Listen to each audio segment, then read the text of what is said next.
observed have packed about 3 million people. So we're really glad. Nacho ni udhaifu, utendekezaji wa wazazi. Kwa nini hii crime ya watoto wakiwa wadogo haifanyiki siku ile? Crime hii inafanyika wakati wa likizo. Inamaanisha wakati wa likizo hujui mtoto wako yuko wapi. Huulizi mtoto wako yuko wapi. Kwa hivyo sasa, na tukiona haya mambo yanafanyika, sio kwa sababu ati tunachukiana. Haiwezekani kwa tunajaribu kuinua uso wa Mombasa, mtoto wa miaka 14, 15 na 16 ajaribu kuharibu Mombasa nzima. Kwa sababu tukianza kushika mapanga, ile ambayo kwamba tutakaokosa ni ajira ya watu wetu.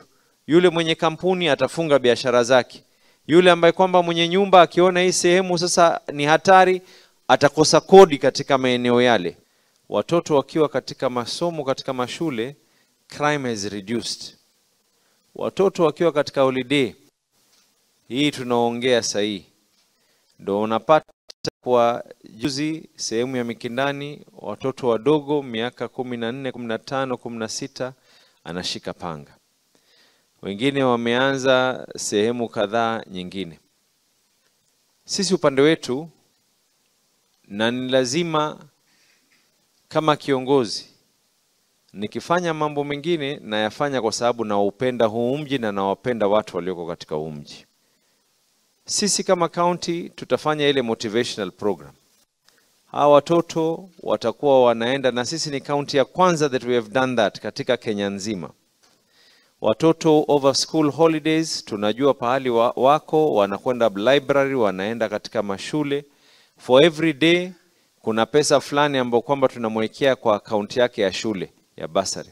Na nimewaambia sasa hivi wachaneni kushika watoto peke yake, mshike na baba na mama.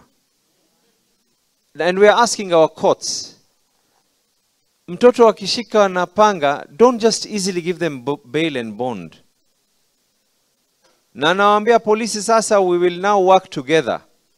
Akishikwa mtoto mdogo na kisu sijui na panga, atashikwa babake na mamake na yule mwenye kwenda kujaribu kumtetea, na yepe atiwe ndani. Anyone who's going to support any person ambaye kwamba ana support mambo ya crime, wewe utakuwa ni adui yetu pia.